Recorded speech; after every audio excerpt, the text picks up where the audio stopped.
Let's go. Welcome back, Inside Fighting. Welcome back to another Insider Betting. Yes, sir. Yes, sir. UFC Vancouver. It's going to be a fun one.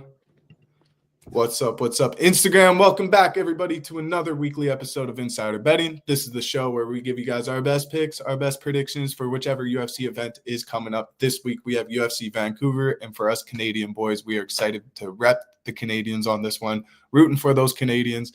But yeah, Reinier de Ritter originally scheduled to fight Anthony Hernandez as a number one contender fight for the next middleweight championship fight. But now Brendan Allen stepping in. He's kind of repping Canada in this fight, but it should be a fire main event. A lot of good fights on this card. Prelims look actually pretty entertaining. Surprised that some of the prelim fights like Charles Jourdain versus Davy Grant isn't on the main card. But we'll get into that shortly. I'm excited for this card. I'm going to be watching this whole card. What are your thoughts about this card, and will you be watching? We'll definitely be watching. Big card. I actually think there's a lot of good fights on here. I think there's a couple title contention fights as well. One in obviously the main event. And we also have a women's flyweight fight that should also be fun. But no, I think there's a good chunk of heavy hitters.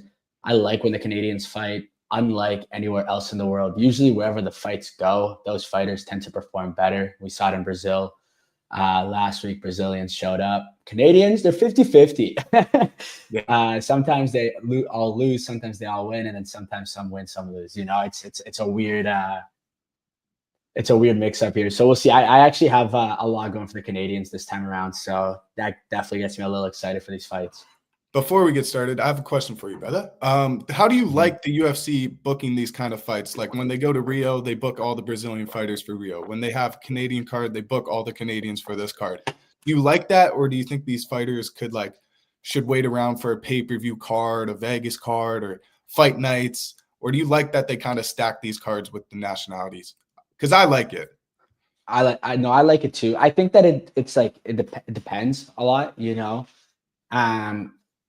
Especially if they don't go to a place a lot, you know, like I feel like Jasmine, Mike Malott, who else? Yeah, we're typically always seeing them fight in Canada. Zahabi. Yeah, like they're always fighting in Canada. But you know, like Eamon Zahabi and like Mike Malott are both decent. Jasmine as well, like she's on a run.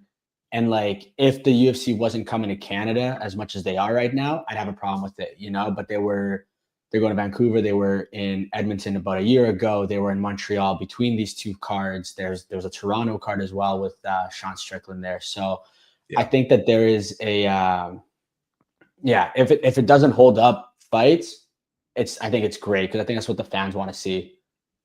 Yeah, and I like a lot of these fights. Like I think like a Chito Vera versus Eamon Zahabi probably could have got booked on other cards, and Jasmine Jadavicius versus Manon Fiorot could be on another card. But I like that they're kind of stacking the Canadian card because typically we don't get the best fights when it's a Canada card. But these fights I think are going to be explosive. I think a lot of people are going to be excited to watch these ones. Yeah, no, I agree. And again, yeah, like they could have booked Jasmine and Manon Fiorot in another card, but like when you look at it, Jasmine beat Jessica Andrade May 10th, you know, so it's not like she sat out that long, right? Mm-hmm. Mike Malott would have also been May 10th. Yeah, because they were just in Montreal, right? So all these guys just fought in Montreal on May 10th. So it's only been like 4 months or whatever. So it could be worse, I think. I agree. Yeah. But yeah. Well, do we want to talk briefly about some of these prelims fights? Because man, there's some bangers. We got Osma. Yeah, you show. Give us your thoughts. I haven't really looked at them too much, but yeah, you talk about the fights you want to bring up. Not the first girl fight on the card, but the first male fight on the prelims. Asmat Bekoev versus Yurzarai Balagari. He fights. Yurzarai fights with Alex Pereira. So it's pretty exciting. He has a huge reach, and like he's like 5 inches taller than Asmat, but Asmat trains at AT&T, so American Top Team. He's really good. I think he's locked. He's been on the channel a bunch. And then we got we saw the other Yusri Belgari. We saw him. Yeah, he's huge. Yeah, he's a big boy. Yeah. So he's gonna have a nice guy. He came up and chatted a little bit, I think. Nice guy, yeah. Well spoken. Yeah. That should be a fun fight though, opening up the main card there. Yeah. Then there's like Kyle Perolik Peroplek. He's Canadian, repping Canada in this fight against Drew Dober. Does Drew Dober bounce back against his brutal knockout from his last fight? It's a good matchup for him. He probably does. Then Danny Barlow's a big prospect. Park Hang Sung, this guy just fought on a main event fight night against Tatsuro Taira, and now he's fighting back on the prelims. So it's kind of crazy how that works. Davey Grant, always doing his thing. Charles Jourdain, that's going to be a fun one, but surprised to see this main event on the prelims not on the main card. When we look at the main card, we have a fight like Kyle Nelson versus Matt Furula. You can't tell me that those fights couldn't be replaced. Like, just kind of doesn't make the most sense. I would argue Cody Gibson's got to get dropped. The prelims. I love Cody. I got to meet him in Edmonton, and I'll talk about that when we break down the fight. But like, I think Kyle Nelson, Matt Furula, like that fight, high chance it ends in knockout. Yeah. Or the other one, high chance it ends in decision. So it's I feel that though. Charles Jourdain should be on the main card for sure. Yeah. All right. Yeah. Let's get into the Matt Furula fight, the Kyle Nelson fight, and then I'm curious your thoughts on the Cody Gibson fight as well. It seems like you have an opinion on that one. Yeah. No, I got heavy takes for both of these. Opening up the main card, we have Kyle Nelson taking on Matt Furula.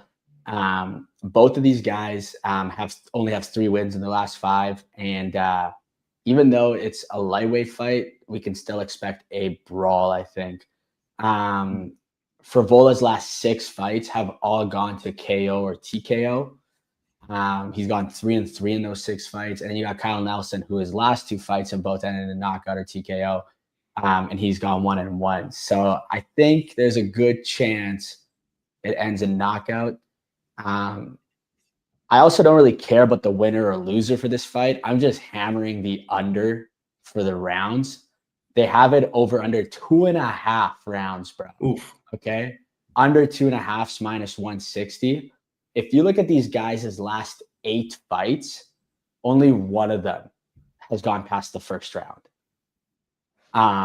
So I have a good intuition here that someone's getting knocked out in the first or early second. But we do come here to kind of pick and choose who's going to win. So I'll give a little bit of a breakdown.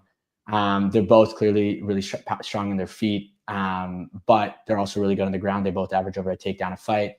I know I talked about the knockout potential, but like when you look at their wins, it's like pretty split even across the board of how many knockouts they have versus subs versus decisions. It's not like they're knocking people out every single fight. Their fights do end differently sometimes, but it's just their most recent fights. It's just been fucking knockout city. I'd say Kyle Nelson is the more technical striker out of the two, though. And I do think they're going to go and bang it out. I don't think they're going to want to go to the ground. It's also his first fight in lightweight. He's moving up from featherweight, so he's going to come a little bit bigger. He's going to be a little bit more powerful, I think, than previous versions of himself that we've seen. So all that with the fight happening in Canada and Kyle Nelson being the Canadian fighter opening up the main card, I got to go with Kyle Nelson, even though I think this fight's fully 50-50 and whoever lands the first big shot's going to win. Yeah. I mean, both these fighters coming off of a knockout loss. Matt Furula also, I think he's the quickest fighter to get knocked out in the UFC history against Terrence McKinney, 7 seconds of the first round.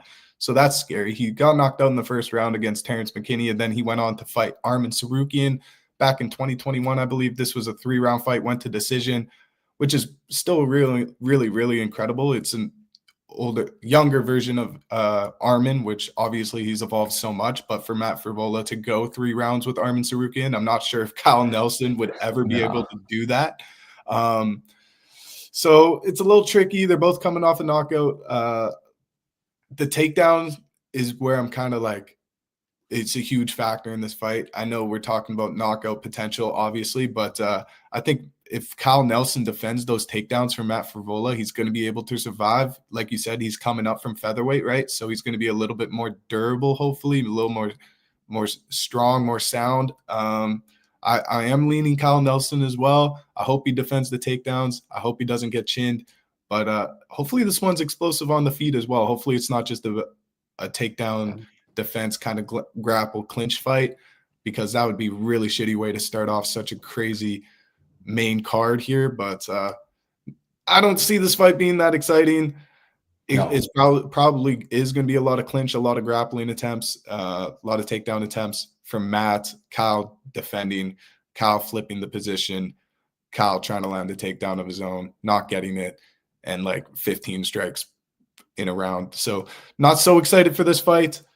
I am leaning Kyle Nelson to do a little bit more on the feet, defend the takedowns, probably win a decision here. I know we got the under is a big prop for you. I'm probably leaning decision just because both of these guys aren't great. So I can't really rely on them to get the knockout, get the finish. I think they're both going to try and survive and just try and get a W next to their name because they both really, really need it. So might be a boring one. Yeah, no, I feel that. I agree. I don't think either of these guys are very good, and that's why I think one of them is going to get knocked out. Mm-hmm. I mean, Matt Frivola is also coming off of 2 knockouts in a row. He got head kicked by BSD and got kneed in the chin by Faraz Zia. So, and both those fighters are really good, to be fair. Like they are really good. I would say that Matt's probably had the tougher opponents, the better experience in his career, but most I definitely. like Kyle Nelson as a dog here in Canada for some reason. I think he wins a close split decision. Yeah, no, I feel that. Yeah, the only reason I'm not too heavy on the grappling game is because when you look at the recent fights, like in the last 6 or 7 fights for Kyle or for Matt Frivola, he's only got 3 takedowns, and in the last 4 fights, Kyle Nelson's got 0. So that's why I just think it's going to be stand and bang. I don't even think Frivola's going to land the takedowns. I think he's going to be shooting for them. Yeah, he just might just attempt. Yeah. He might be attempting a lot. Yeah, I mean, Kyle Nelson's also got 73% takedown defense. So yeah, I don't see him getting taken down, but he might reverse that position, get him up with the cage, and it might be a boring fight, or it could be sparks flying in the first round. Who knows? Yeah. Give me Kyle Nelson. Yeah. Next up, we got Cody Gibson taking on Iori Kilang, I think. That one I sat there for a while just looking at the screen. I heard some people say I think it's like Aori Chilang, but I was like, there's no way that Q is a ch. So I just, Aori Lang. That's what we're gonna go with. When the odds were announced for this fight, Cody Gibson actually opened up as a heavy underdog. He was a plus 145er. So I guess lots of people have been hammering him because he's sitting at minus 180 right now. So I guess that kind of persuaded the odds makers to give less odds on him. I actually got the chance to meet Cody Gibson at UFC Edmonton. I saw him before the fight. I saw him after the fight. He beat Chad and beat Chad. I can't. The names today I'm struggling with. He got the win in Edmonton. And he's a really good guy. And I had really good conversations with both him and his team. And whenever I meet a guy and like I enjoy talking to them, it's really hard to pick against them. So like very definitely partially betting on Cody because I like him as a person. But I also think he is the better fighter. A little bit. I don't think neither of these guys are super good. I don't think neither of these guys are going up for title contention. They're both just trying to stay in the UFC, maybe pop a bonus here and there. Cody Gibson's only got 2 wins in his last 5. And same goes for Aori, who's also got a no contest in there, along with 2 losses. Cody, he's known for being a striker with really good takedowns. I think he's more comfortable on his feet than he is on the ground. But his biggest flaw is that when he does get taken down, he can't really get back up. He has a little bit of trouble with that.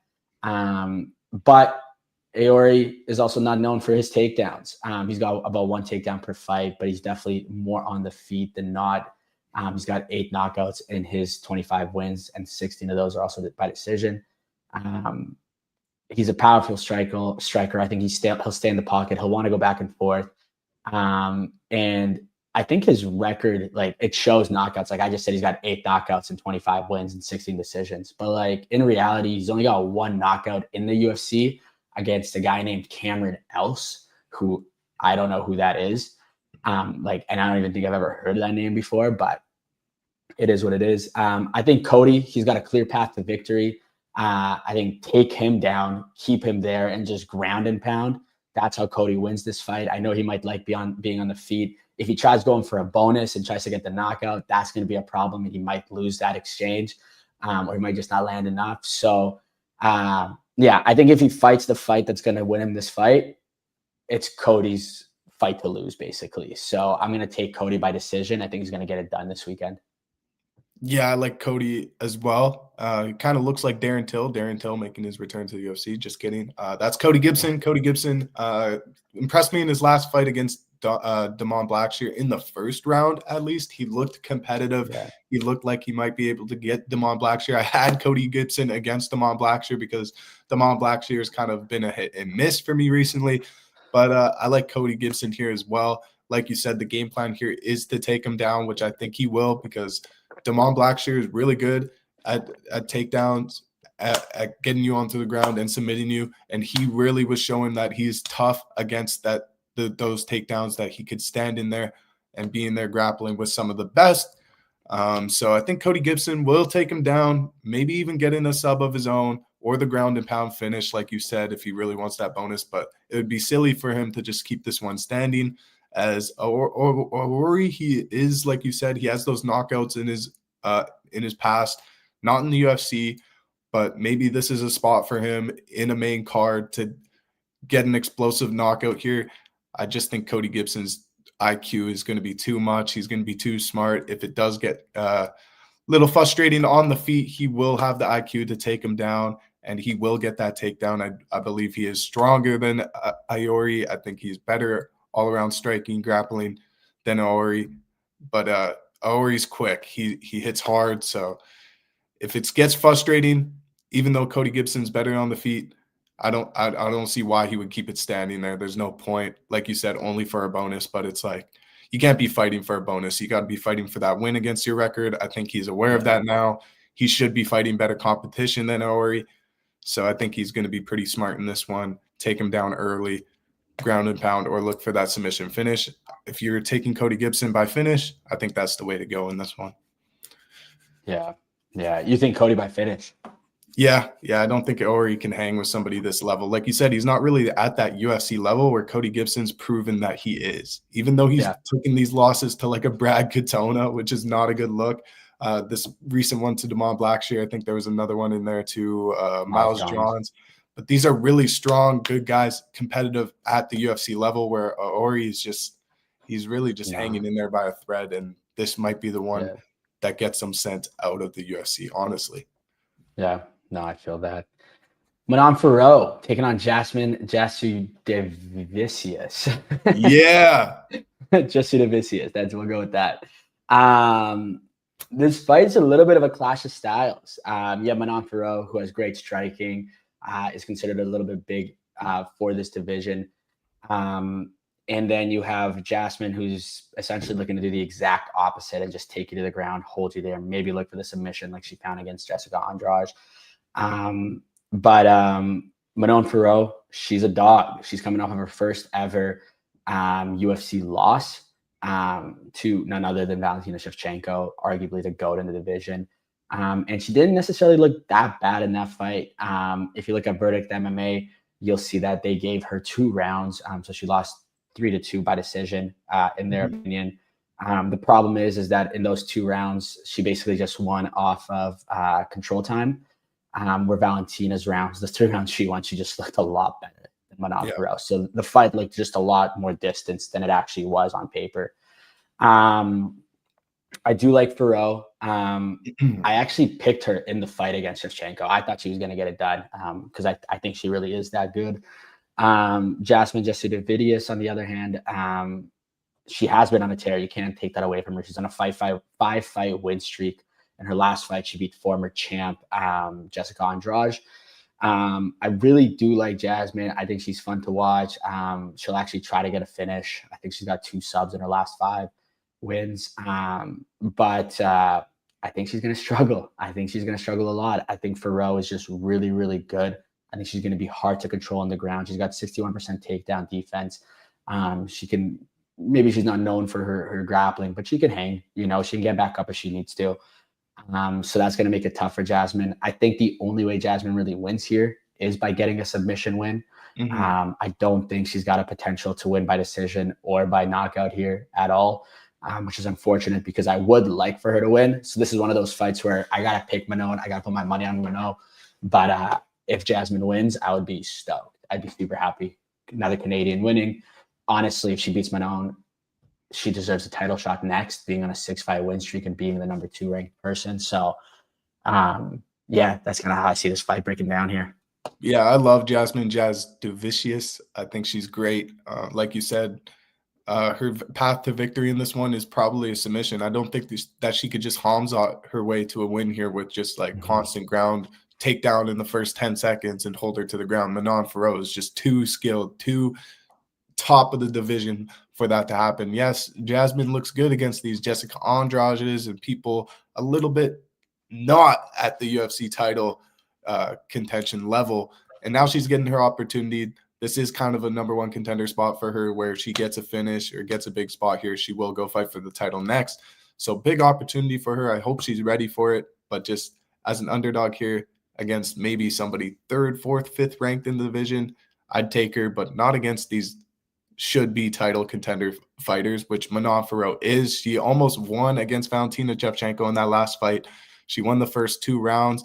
Valentina came back and won the championship rounds, all 3 of the last 5 rounds. So pretty impressive win for Valentina. Manon Farrow, I believe, was a favorite going into that as well. She's becoming more and more of a bigger favorite going into this one as well. Sucks for Jasmine because I do like her a lot as well, being the Canadian. I'm not sure, but Manon Farrow's from France, I believe. It's French, yeah. She's not Quebec. No. Yeah. Yeah, Manon Farrow's the smart, sharp pick here. She's probably going to pick her apart on the feet, defend the takedowns really well, and look really good to where we're like, yeah, she deserves to be fighting for the title next as well. This is 3 rounds. This is a 3-round fight, which is just even more daunting for Jasmine because how does she win 2 out of 3 rounds against Manon Farrow with takedowns, with control time, and Manon's going to be full energy, already fought 5-round fights against the best in the world. I don't think she has any problem here with Jasmine. I'm surprised she's just this big as a favorite. I wouldn't be surprised if the odds continue to spread is what I'm trying to say because she almost deserves to be a bigger favorite than 2-1. Yeah, she does. Yeah. And I think she's going to prove that in this fight against somebody as talented as Jasmine. But Jasmine's striking just isn't all the way there yet. And she's going to have some wake-up calls, I believe, in this fight. Yeah, it's going to be it's her biggest opponent by far. But next up for the featured fight of the night, we have Marlon Chito Vera taking on Ayman Zahabi. Chito, obviously a fan favorite. It has a lot of people a little delusional about this fight. He's known for his toughness. He wasn't knocked down in the UFC in a single fight up until his last one where Figgy rocked him a little bit, which is kind of crazy because in his O'Malley fight, he ate a massive knee to the chin and he was not knocked down. He didn't even look phased. But let's be honest, as much as everybody loves Chito, I never had the hype for him, but everybody loves him, so I'll give him that. But if we're being honest, he's washed. He's fun to watch, but he barely deserved the title fight against O'Malley, and I don't think he's going to be climbing back up the ladder. It's his first fight in over a year. He hasn't had a win in over 2 years. And then when you look at his 2 most recent wins that got him the title fight against O'Malley, it was against a 37-year-old Pedro Munoz and against a 37-year-old Dominic Cruz. So not the biggest Chito fan over here. I know Ayman doesn't look like a fighter, but he's been on an absolute tear. He trains with his brother, who's one of the best coaches in the game. And he used to coach GSP. But yeah, Ayman doesn't look like a fighter. He looks like Ariel Helwani, if we're being honest. But he's got insane fighter IQ, and that's what wins him fights. He's super well-rounded. I think he's going to absolutely maul Chito. I'd be shocked if this fight doesn't go to decision. But I don't think Cheeto's going to look too good throughout the fight.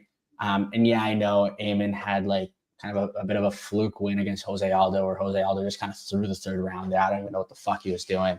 And And then I know the Javid Basharat fight, some people had him losing that one as well. But I like Eamon. I think Eamon's going to tear him apart, honestly. I just don't like Cheeto. Like, I'm like, how is he still in the top 10?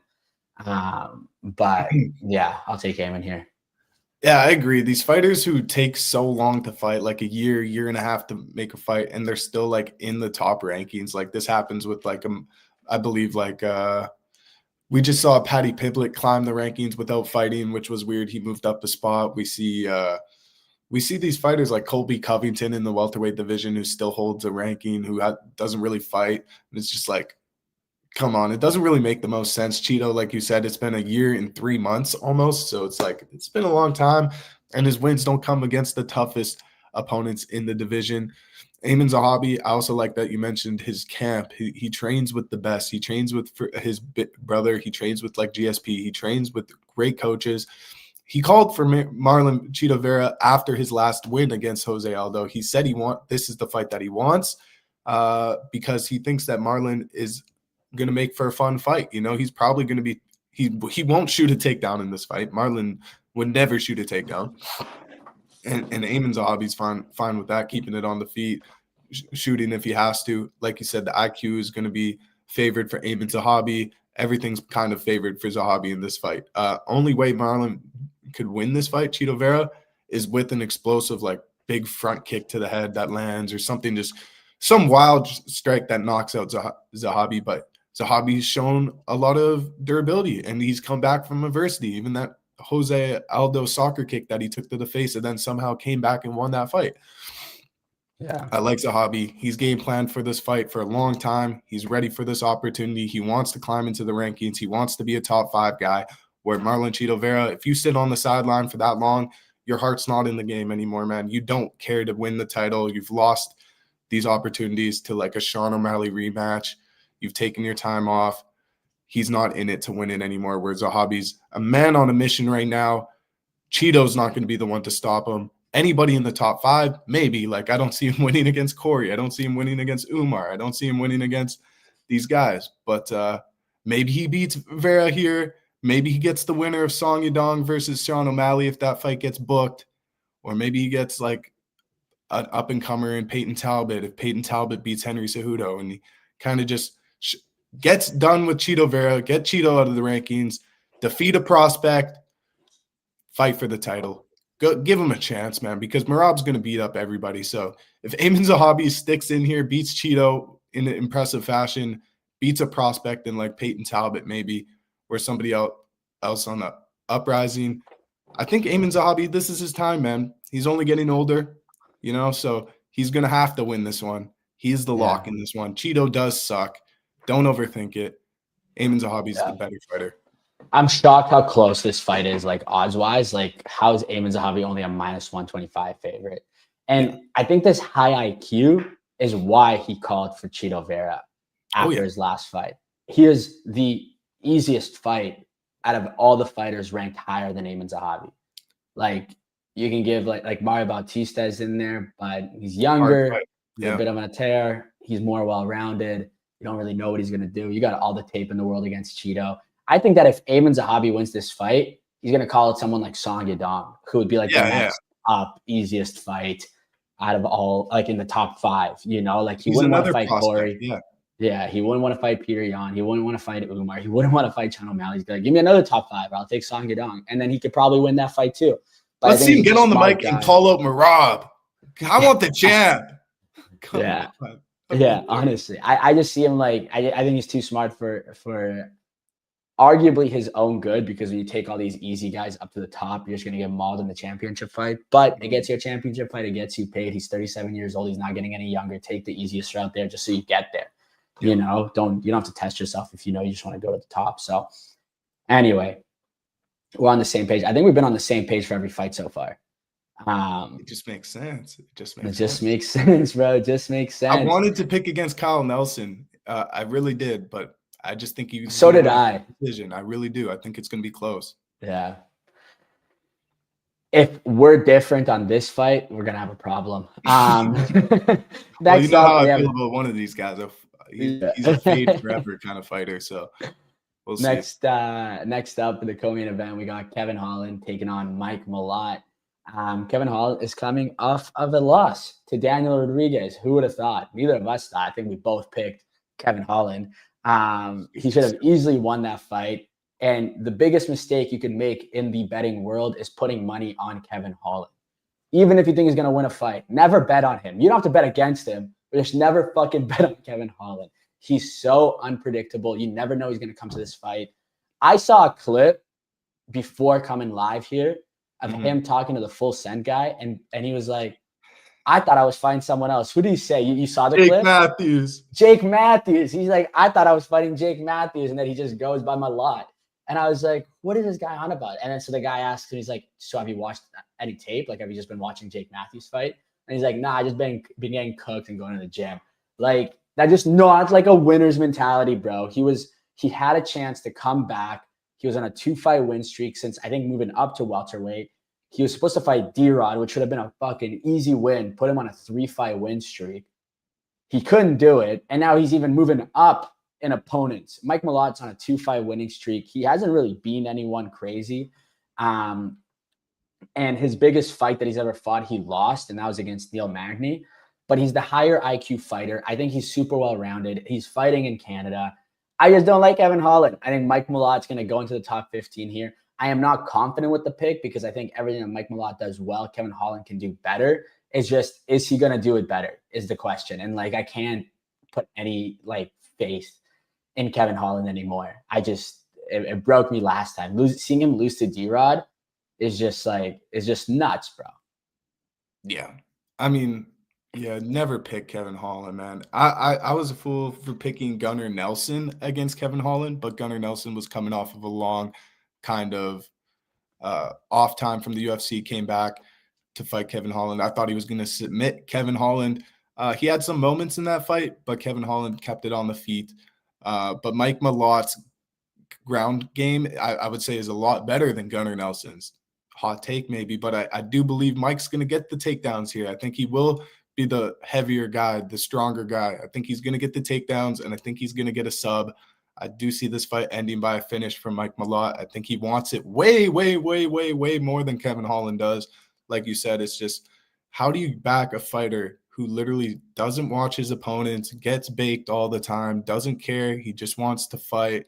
It's like, respect. You're who you are, but you're not somebody who's reliable in the sense of, like, betting. Yes, he's reliable for the UFC if they ever need a fighter to fight. Kevin Holland, give him a call. He's tried to fight 7 times, I believe, this year. He wants to break his 2020 record, where he was actually on a tear during 2020.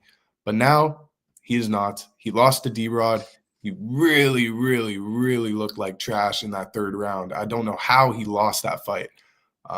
And I mean, if he gets that tired against Mike Malott is way better than D-Rod. He is way better than Gunnar Nelson. He is way better than these guys who are losing to Kevin Holland, or D-Rod beat him. But Mike Malott should tear him here. He should tear him to pieces. I think he's going to have it done early. I'd say minus under 2.5, under 1.5 even. This could happen in the 1st round. Yeah. Kevin Holland's not that good, guys. He has a unique style, which makes him fun to watch, but there's no way you should be betting him here in this spot against Mike Malott, biggest prospect in Canada as of right now, coming off a knockout to Charles Radke. He just looked amazing in that fight. He's hype. He's motivated, similar to like how I broke down Amin Zahabi versus Marlon Chito Vera. One fighter wants it a lot more than the other, and that's where your money should lie, especially with it being in Canada. The crowd's going to be behind them. I'm taking Mike Malott by finish here, and I feel freaking great about it, man. Yeah, no, I like that. Yeah, you just can't bet on Kevin Holland. Main event, RDR taking on Brendan Allen.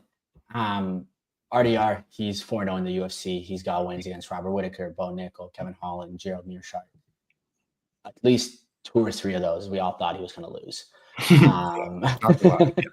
Yeah. Brendan Allen, he's coming off a win against Marvin Vittori after being on a 2-fight losing skid to Anthony Hernandez and Nasruddin Imavov.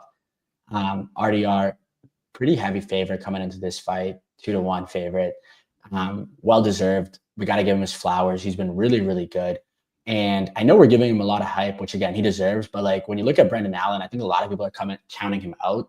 But like if you look at his last 11 fights, he's only got 2 losses. He's got a loss against Fluffy, who I think I probably would have picked against RDR if that fight went down. And then Imavov, who's arguably next up for the title. So like his losses are very legit losses.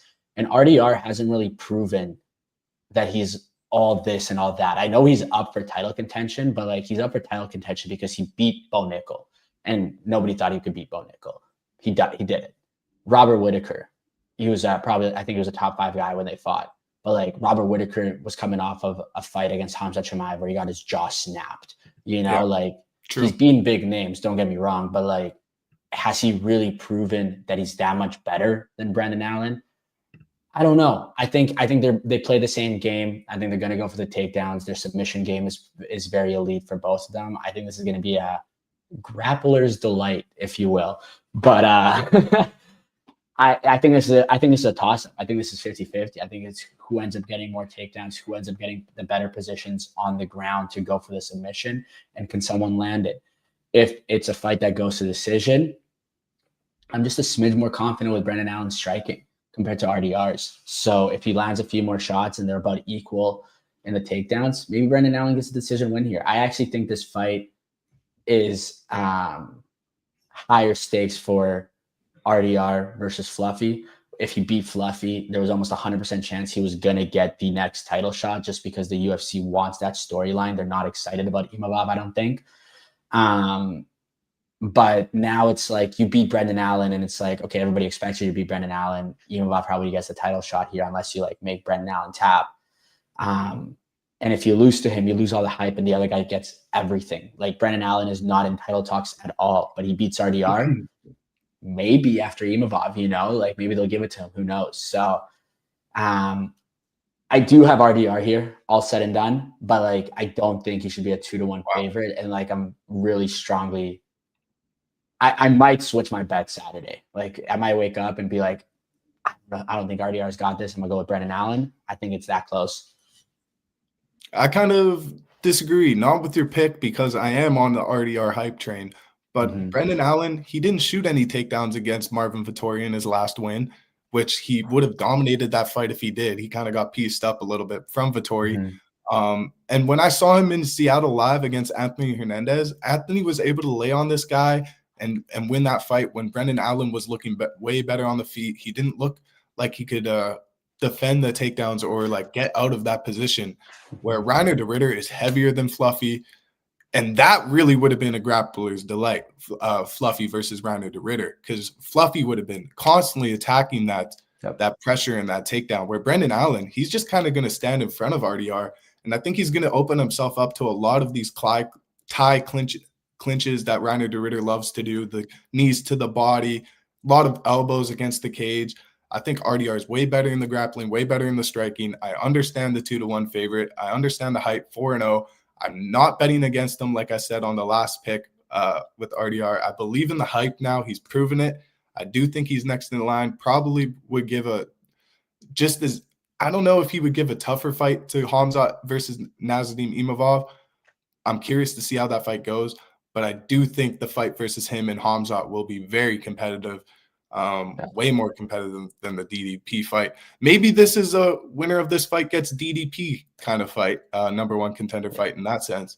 But I love RDR in this spot.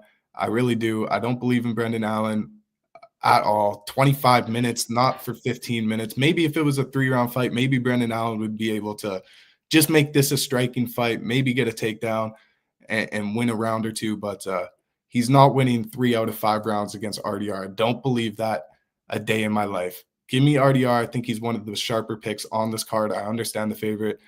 I don't see him getting taken down. I see him walking him down. And I like RDR by finish. I think he's going to get it done inside the distance and call for that title shot against Hamza Chimaev. Yeah. No, it's fair enough. I know you're a Brendan Allen hater. I knew your pick. Yeah, I don't like him, man. I don't like him. Yeah, a lot of people hate him. I just don't know if he deserves all that hate.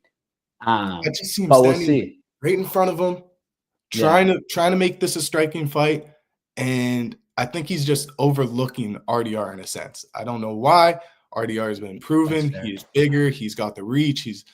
I think everything lies with RDR in this fight. Brendan Allen, yes, he's a dog. He's Louisiana fighter. He's got that heart. He's got that fight in him. But I don't think that will be enough. I understand the underdog pick for some people who want to get a little spicy, a little dicey, but it doesn't make sense for me. I'm picking RDR here. I think he's going to be the cherry on top for most of my parlays. or the fucking steamroll through Jenga tower, just fucking knock all those parlays down. Yeah, that's the fight game. But I think I'm willing to put it in my faith in RDR more than I am Brendan Allen. Like, imagine your parlays all end with Brendan Allen as the final leg. You are sweating. You are sweating. So I think 100%. RDR is just a little more confident of a pick, a little sharper fighter, a little better IQ. I think, and against Robert Whittaker is a really, really good fighter. Yes, he came off of that submission loss to Hamzat, but how does Brendan Allen look against Robert Whittaker? I don't think he goes 5 rounds with Robert Whittaker. I think he gets put out. My only problem with Robert Whittaker right now is, like, I don't know how recovered he is, you know? Like, how does he look against anyone else? I couldn't tell you. Like, I don't know if I'd be confident picking Robert Whittaker in any fight right now. How about if the next fight for Brendan Allen after a loss here is against Robert Whittaker? Do you think you would pick Brendan Allen against Robert Whittaker? If it goes to decision, I think it'd be a close fight. If he taps or gets knocked out by RDR, then I got Whittaker. Yeah. There you go. Who would you say is your lock for the main card here? Like, who's like one person you really don't think is gonna lose? I gotta say RDR. This is my spot, guys. This is my spot. I like this spot the best. Those first 2 fights on the main card is iffy. Yeah. Cheeto could have a possibility to make the fight fun and get a crazy knockout himself. Don't see it happening. Jasmine Javicius, what if she does the impossible? What if she gets the submission? I'm gonna be hyped. Mike Malot's also a lock. Let's be honest. Fucking Kevin Holland sucks, man. Don't bet. I think Eamon Zahavi is my biggest lock. Yeah, and it's it's a pretty good. You get the best odds there too. I think I have this in most of my parlays. I have Mike Malott, Eamon Zahavi, and RDR. Those are my 3 most confident picks. Nice. Word. Okay, well, that's the episode today. I think next week, is it 322, 321? 321 next week. Tom Aspinall versus Cyril Gahn. The fight is finally here. Tom Aspinall actually has like the longest layoff in UFC right now. I believe it's like over 1.5 years. So if we finally get to see him back in the ring, back in the octagon, man, I'm excited. Yeah, that fight's going to be in the UAE, in the Etihad Arena. We also got Verna Jandiroba taking on Mackenzie Dern in that fight. Now in the women's strawweight title fight, since Weili Zhang vacated her title to move up to fight Tina Shevchenko, the next pay-per-view. You also got Umar Nurmagomedov taking on Mario Bautista. Umar's looking to bounce back after his loss against Merab Dvalishvili. Mario Bautista trying to make some name for himself. If he wins this fight, it's really big, like really, really big. If Umar loses, that's a big problem to him. Yeah, how does he lose that fight? We'll break that down next week. Yeah, we'll break that down next week. Yeah, I don't see him losing either. Alexander Volkov taking on Jailton Almeida. We're seeing some more movement in that heavyweight division. There isn't a clear title fight after this one, to be fair. So it really is up for grabs. You got Alexander Rakic taking on Azamat Murzakanov. Also should be a bit of a banger. And some decent fights on the prelims as well. We're gonna have Nathaniel Woods coming back to fight Jose Miguel Delgado. Ikram Aliskerov, who got knocked out by Robert Whittaker before Robert went on his losing streak, is taking on Jan Young Park. Ludovic Klein is fighting Mateus Rebecki, who Rebecki just came out from a war not that long ago. So it's a fun card next week. So every Thursday, we're going to break it down, 3 p.m. Central, 4 p.m. Eastern, 1 p.m. Pacific Standard Time. Cody's also going to go live on Saturdays at Cody Combos on TikTok. Crushes it there. He's going to break down the fights this weekend and every weekend that there's fights, basically. This weekend, the main card starts at 6 p.m. Cody will probably be on 4 or 5 p.m. Central, watching some of the prelims, I'm assuming. Oh, yeah. Man, the UFC's Um, heating up. I love a lot of these fights that are happening on the prelims and the main card. So I'm excited for a lot of the UFC ending off 2026. And then going into the Paramount deal, the fights are only going to get bigger and bigger and bigger. So stay tuned, guys. Follow Inside Fighting. Follow Cody Convos on TikTok. And we're going to continue to crush it, continue to go live. And just to mention, last week, I probably had the most shit pick in my career on this show so far. I picked Yonata Denise over Mario Pinto, and I just think I should just walk his shame. Take accountability on that one, eh? Take accountability for that at the end of the show here. Yeah, props to you for picking Mario Pinto. You got me on that one. I apologize to anybody who was convinced on Yonata Denise. I'm sorry. That's fair game. That's fair game. No, last week was actually fucking sick fights. We won't talk about it too much, but kind of offy. I'll do my walk of shame here. Yeah, I thought he was gonna get fucking rock. I don't even know what the fuck I thought. I just thought he was shit. That's how I first round submission was crazy. First round sub, I'll give it to him. I even made a comment that he doesn't really go for the sub. He just he struggled. He's never got an offensive takedown. Just holds people against the cage. You can't get your grappling game going if you can't take someone down. But fuck me, he did it. Mario Pinto's a big one. Joel Alvarez, that should have ended in knockout. I don't know what the fuck happened there. Weird. A lot of people got robbed. But probably the biggest fight that we'll both walk the walk of shame for is Figgy got the win there. I don't think either of us had that. Shit happens, man. You can't predict this shit. That's why we watch. Should have picked Figgy too. I swear, when I was going into that show, I was thinking about it, man. But I don't know. I know we were like, we got to go with the Brazilians. And we fucking did. Silly. I like this little accountability section we just did here. It feels good. It feels like good relief. A little get it off your chest, Yeah, get it haunting me. So let's go. This week, the bounce back of bounce backs, man. I feel good about my Canadians here putting on. Let's get it. All right, boys. We'll see y'all next week. Peace. See you on Saturday. Yes, sir.